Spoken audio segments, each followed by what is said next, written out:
Hi there, this is Elise Bennin, your marketing mentor. And this is the podcast for you if and only if you are ready to leave the feast or famine syndrome behind, and I mean for good.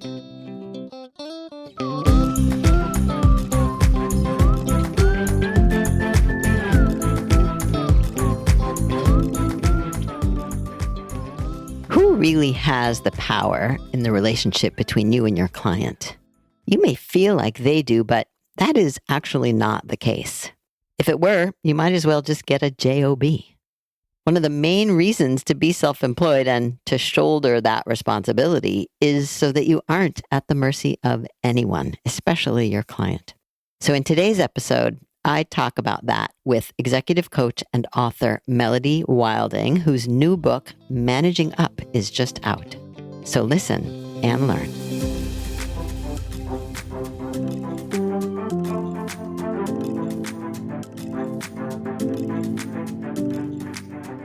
Hello, Melody. Welcome to the podcast. Thanks for having me. Of course. Please introduce yourself. I am Melody Wilding. I started my career as a therapist, and now for the last 13 years or so, I've been an executive coach, and I am the author of 2 books. My newest book is called Managing Up, How to Get What You Need from the People in Charge. And I also teach human behavior at the graduate level at a school here in New York. Awesome. And we're going to talk first about managing up, but I do want to also talk about the second book, Trust Yourself, because the title by itself just resonates. Mm-hmm. And Managing Up is an interesting book. And, at first I was like, no, this is not for my listeners because my listeners are self-employed and they don't need to manage up. But then as I started reading, truthfully, I was like, oh yeah, no, this is relevant. Oh yeah, no, this is relevant. So I want you to begin, if you would, by explaining what the main idea is, and then let's apply it to the self-employed, because often I do find that many newly self-employed people, especially, but sometimes it lasts a while, they basically give the client the boss role and behave like an order taker. And one of my main things in teaching people how to market their businesses and grow their business is to give them the power and the control and the influence over their own lives. Otherwise, you might as well have a job, because it's really hard to be self-employed, as I'm sure you know. So, what's the main idea of managing up? Managing up means that you are navigating relationships with people that have more positional authority than you. And to your point, when you work for yourself, this can be slightly more complicated because you may have many bosses, right? You may have certain people at different clients or partners that you deal with. And each of those is someone you have to manage up to, you have to build a relationship with. And I think fundamentally, it's not necessarily about pleasing those people. It's not necessarily about making your customers happy at all costs or your clients happy at all costs.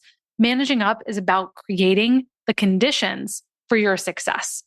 And especially when you are self-employed, I've definitely learned this lesson the hard way, but it's really about setting expectations, boundaries, having tough conversations, getting on the same page and negotiating around priorities. All of that falls into managing up.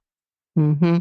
And I think because I read both of your books kind of simultaneously, I can't really keep track of which idea is from which. And I think this one that is coming to my mind right now is actually from Trust Yourself. But the idea of being a people pleaser and wanting people to like you is also part of, I imagine, what gets in the way of people being able to manage up, whether it's their boss or their client. And it's also reminding me of Oliver Burkeman's 4,000 Weeks, which is one of my favorite books. And he talks in there about deciding who to disappoint. And so I think this idea, maybe you can expand on it a little bit, of like even who has the power, what power is there in each of these types of relationships because, especially when you're self-employed, people feel like the client has the power and they don't want to disappoint them and they want them to like them and all of these things that I think get in the way of, as you're saying, setting yourself up for a successful business. And it's just such a great observation too, because when we are talking about a business owner, there's different types of power. There's hard forms of power, which may be someone's title, their access to money, resources, their ability to approve something or block you on something. Those are forms of hard power. But then you also have forms of soft power. That's your ability to persuade, to motivate people, the relational capital you have, because you may have a really strong relationship with certain people at an organization who you work for or with. And even if the main client or the main stakeholder you're serving, if your relationship with that person isn't that strong, well, it's really great to have that soft power, that relational capital with those other people who can be your advocates, who can help shuttle something through for you if it's getting stuck. And I think that's very important when you own your own business. Yeah, in some ways, the client does have the upper hand because they are paying you for a service, right? And someone you may be dealing with may be of a high position of authority in an organization. You may be dealing with someone who is a VP or C suite level in an organization, but you have power in other ways. And one of my philosophies, I allude to this, is managing up is something you do for yourself. And when that comes to your business, what's great is that you actually have more control to shape how people work with you, who you work with in the first place, parameters around how to communicate with you, your preferences around that. You actually have more authority to do that because you are separate from the organization. You're not someone who's being employed by the organization. So I think it's actually a really great, very interesting example of how some of these power dynamics play out. Yeah, and I would even push back a little bit on the idea that the client has the hard power because, I mean, that's one of the fundamental things that I teach about marketing your business is that the more opportunities at your disposal in your pipeline, the more marketing you do, the better Yes. marketing you do, the easier it is to say no to Yes. anyone who, isn't really to your liking or fit your criteria. And to that is a excellent point. I appreciate you bringing that up. And over time, as you become more experienced in your career, you have more credibility behind you and social proof behind you, then your hard power does increase because you have a higher position of authority in the industry. And I've certainly seen this in my career. I wonder if you have seen the same, that the dynamic starts to shift. You use that word of going from an order taker to a partner. And that's exactly it. That when you have more of that social proof, the credibility, the reputation behind you, that clients start approaching you as more of a thought leader and a consultant, a partner, rather than just an executor and an extra pair of hands. I like that. And I also, because I was wondering, like, what is the opposite of order taker? Is it initiator or something else? But then, as you're talking about partner, which I think does make sense, it means you share the power, number one. But I also wonder if people hear that and think, oh my God, then I have to wait all that time until I develop that credibility. And I'm wondering if maybe, no, we don't necessarily have to wait, but you also do have to present yourself as a partner and not wait for that partner role or power, if you will, to be granted to you. Yes, 100%. I agree that this is where in the book, it's framed around these 10 conversations to manage up.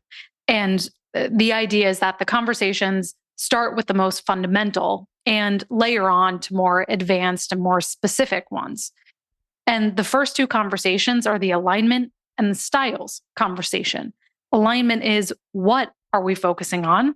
And styles is how do we communicate to accomplish that together? And when you own your own business, you you can set up the parameters for both of those things. And when you can approach it more as, here is my process for getting on the same page. Here's what I can offer to this relationship. Here's how I typically work in terms of feedback cycles and how I plan to get information to you. When you can do that, you're teaching people how to treat you. You're teaching people that I have a process to be taken seriously. This gets results. It suggests you are an expert, that you have a certain way of doing things to get them the result they're looking for. Yeah, I love that. And I'm glad you brought up the conversations because I did want to focus especially on the styles conversation. Tell us more about that and what are the 4 styles? One of my favorites, one of my favorite conversations. So I'm glad we're diving into this one. And this is important because, again, whether you own your own business, you're in client services, you are in an organization, we tend to take people's behavior personally. And what I have found is that there certainly are lots of toxic people and situations out there. I'm not discrediting that or downplaying that in any way. But what I have seen is that most of the time, what we perceive as difficult behaviors often come down to a difference. And styles explain a lot of that. So if you look at a lot of the psychology literature out there, it's generally agreed on that when it comes to communication styles, there's 2 dimensions of behavior to look at. One is dominance, which is how much does a person want a feeling of control in an interaction with another person? And second is sociability. How much do they care about relationships and the personal connection? You plot those 2 factors over one another, you get 4 different quadrants. And this is really important because I call those the 4 C's: commander, cheerleader, caretaker, controller.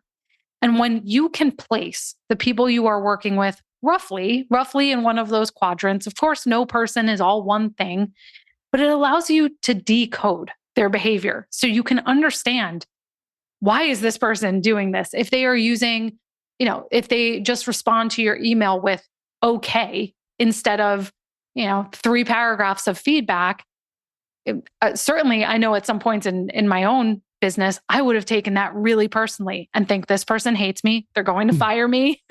But when you realize, if you're dealing with a more dominant communicator who likes to move quickly, does not like a lot of flowery language and context, then you can understand, okay, this is just what I can expect from this person. And this is really important as well. You can adapt your communication. If you know you're dealing with a cheerleader type, cheerleaders are highly dominant, but they're also very sociable. And so they care a lot about relationships. They tend to be the vision, big picture person. And so if you're pitching something to them, you're creating a proposal, you want to focus a lot on a promising, optimistic future and really play up that enthusiasm. Whereas for someone who's a caretaker, someone who is, yes, high on sociability, but lower on dominance, those people care a lot about stability, harmony, deepening what's already working instead of rocking the boat with something new and exciting. And so that allows you to be much more effective in how you're marketing and persuading people as well. One thing that is implicit in everything you just said, and I think you actually explicitly said it too, is that with each of these different types of people or styles, we each have to adapt and adjust our style. And I find that a lot of people are so in their head and in the other person's head where they have no business being, that they can't even think about how they might adjust their own behavior or style to the other person. So I don't know, is there like a baby step or something you can suggest to even begin to get a handle on that?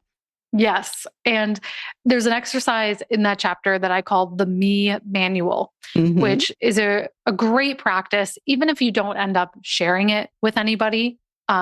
And so the Me Manual is all about creating your own operating manual. Other people have their own. We also have our own.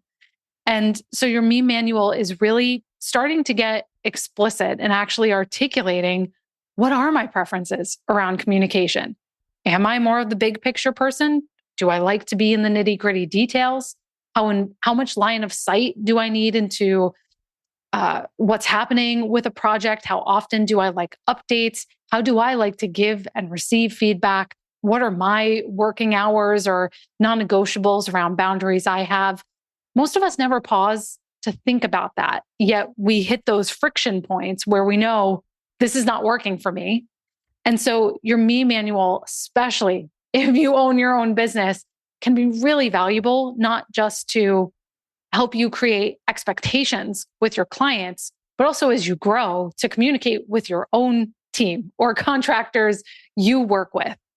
And so I think that's a good baby step because instead of a lot of people hear this conversation around styles and they think, well, I don't want to turn into a chameleon. And that's not what we're saying here. I'm saying recognize your own preferences, right? Recognize you may have a bias or a default to fall into those, and look for areas you can make small strategic adaptations. For example, let's go back to the idea of working with a commander type of client, someone who's highly dominant. They move very quickly. They don't want a lot of detail. And I actually just had a situation with a client who is a consultant at an organization, and she was tasked with putting together a proposal, a brief for a client. And it got sent back to her because she included so much detail that it wasn't clear what the recommendation was. And so it got sent back to her. And that's a great example of if you know you're dealing with commanders, you may need to write things in bullet points or put an executive summary at the top with your next steps or recommendations, right? Rather than just this winding proposal or slide deck, explicitly tell them what you want them to do. Yeah, I love that. And I actually love the idea of being a chameleon. I think that's probably a much longer philosophical conversation we could have. But I think it would serve us if we could just do what the client or be the way the client needed us to be without identifying with that type of person. Does that make sense? It does. It does. Yeah. And I think what's at the heart of that too, that people overlook is empathy, right? Hmm. Empathy is having that sort of flexibility, right? To be open minded to different ways of doing things Yeah. and to realize people have different ways of processing information. And if you want to get through to them, then in the book, I call it flexing, not fawning. Fawning is just contorting yourself into whatever that person wants you to be. But flexing, again, is looking for those strategic opportunities to try on something new, which is also really good for you. You know, I know for myself, I tend to be much more of a caretaker personality. I like stability. I hate change. I'm the like, let's go with what's tried and true and not really try something new. But owning my own business, I have to flex into my commander side and my cheerleader side to be more of the visionary, to be much more direct and move quickly and make decisions with incomplete information when everybody's not going to be happy. And that has been a really valuable experience for me. And so I think looking at it as like you're growing your own repertoire of what you're capable of as well. Absolutely. I have a couple other questions I want to get to, and I can't really decide which order makes the most sense. In a way, you're reminding me of something actually that we're working on in my business today. Some ideas about the next quick tip, where we're basically saying, get out of their head and into their shoes, which seems related to the idea of not taking things personally. Does that resonate for you? It does. It does. You know, to me, it means don't necessarily project meaning onto someone's behavior that you don't know is there. And this happens a lot. Again, whether it's business or you do work in an organization, because we don't always know the pressures, the stresses other people have. And that's where something like, I mentioned a moment ago, the alignment conversation of really trying to get under the hood of what motivates this person. What do they really care about beyond some of the stated goals? If you can understand what's coming down the pike for them or what they really care about, then you're going to have a lot more context for why they may react a certain way. Yeah. So it seems like, I mean, maybe the simple answer to how not to take things personally is just be curious Mm. and Yeah. ask questions. Yes. So much of being good at managing up and frankly, just influence and persuasion overall is being observant, perceptive, being a great listener, asking good questions. And what's fascinating is that when I was doing research for the book, one of the most interesting pieces of research I came across was this idea of the question behavior effect. That when you ask someone a question, they automatically feel more in control. They feel Hmm. a greater sense of agency in the interaction.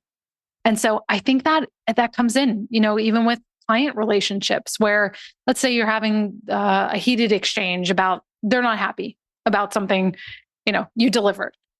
If you can ask a question to say, what do you want to happen here? Or what would a successful outcome or successful resolution to this look like for you?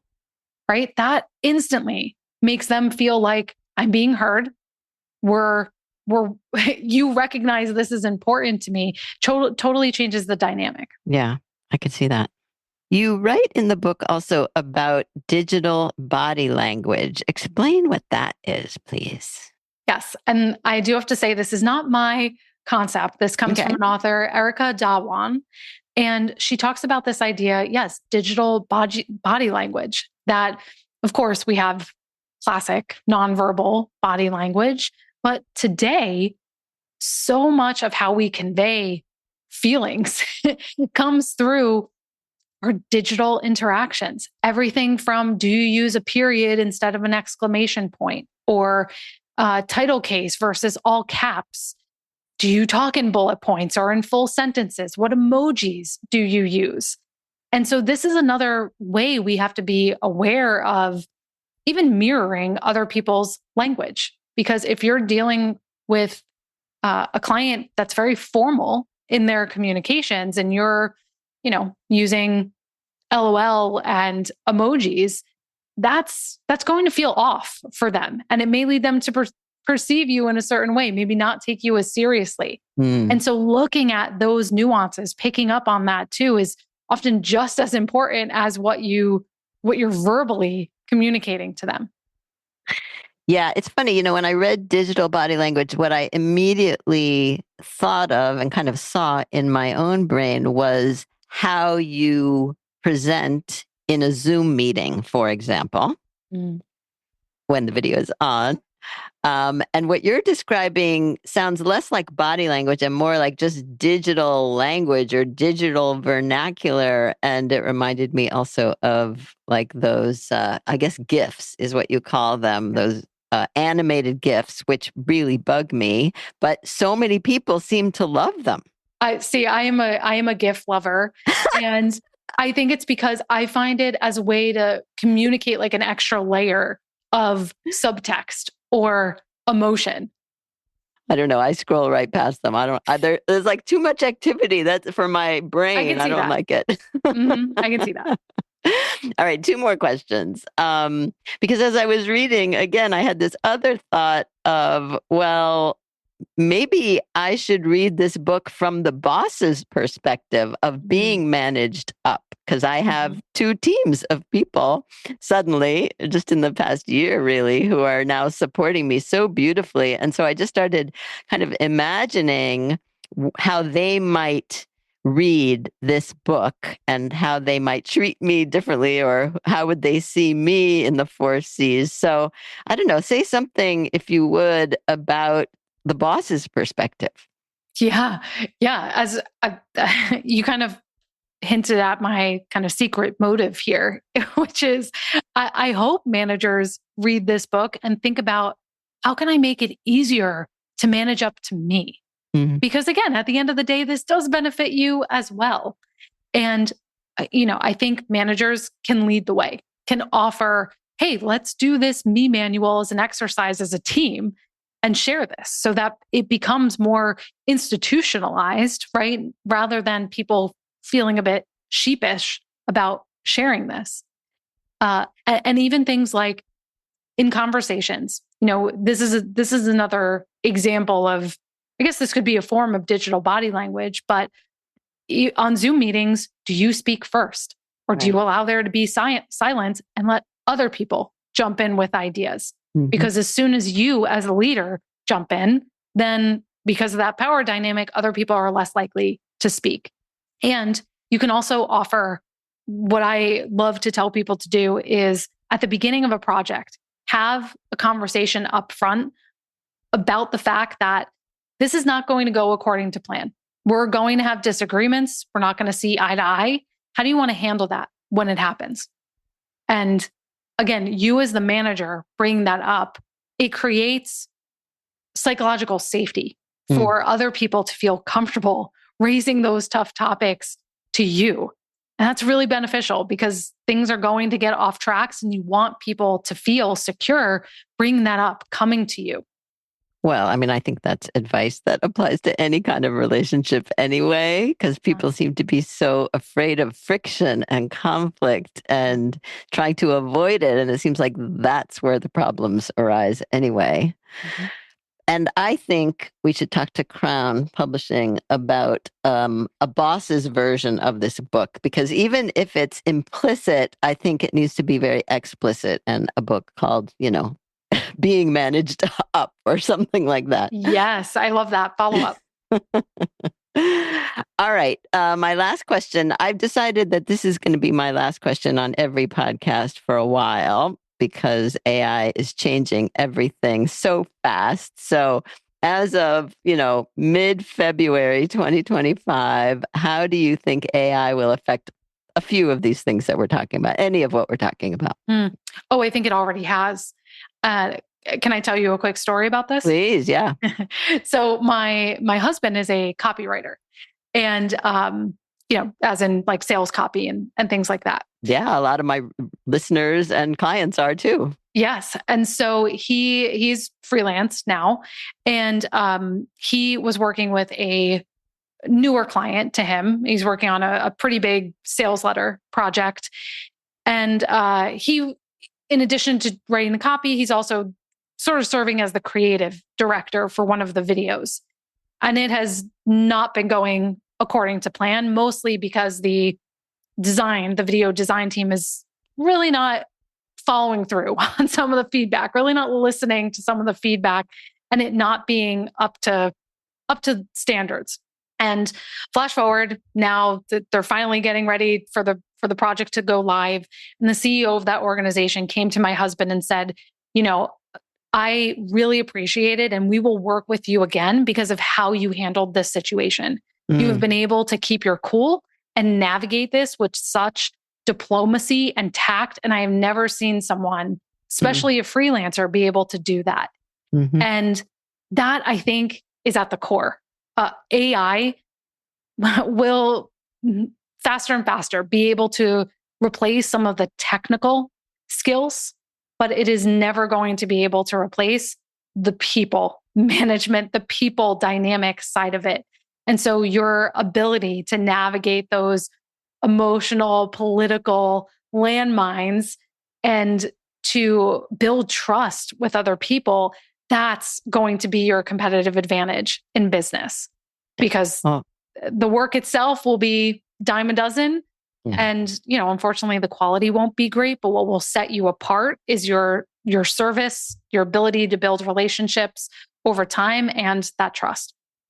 Yeah, and that's a good segue to our sequel to this about the other book, Trust Yourself. But also, I wonder if you're familiar with my newest favorite book called The Last Human Job by Allison Pugh. No. Oh my God. She refers to exactly what you just described. She basically named it. She calls it connective labor. Mm. And she believes that there are some people who know how to do this and others who don't, but that it is teachable and it is scalable and it is the last human job, the way that we connect with people. And, obviously that's not something that AI is going to be able to do, no matter how good it gets or how much it can augment and do big things and all of this hype that people are talking about. And I'm very much on the AI bandwagon, but I also want to be teaching my clients how to practice this connective labor. And I think both of your books basically speak to those ideas because it really is all about relationships at the end of the day. I love that. Connective labor. That is so smart. Yeah, me too. All right, Melody, we are definitely going to do a part 2. So let's wrap this up just by having you tell people where they can find you and the new book, Managing Up, How to Get What You Need from the People in Charge. You can find all the details at managingup.com. Pretty simple. You can also find me on LinkedIn. I'd love to hear what stood out to you from the episode. Awesome. All right. Thank you so much, Melody. And we will talk again soon. Thank you. I hope that power dynamic between you and your clients is clearer now. To me, it's a matter of attitude and marketing, of course. And I just love the story about her copywriter husband, don't you? So if you want my help finding actual clients using AI, check out my new one-on-one AI client finding coaching calls. Or you can just sign up for my quick tips at marketing-mentor.com. Once you're on the site, you'll find lots more resources, including the simplest marketing plan for 2025. So enjoy, and I'll see you next time.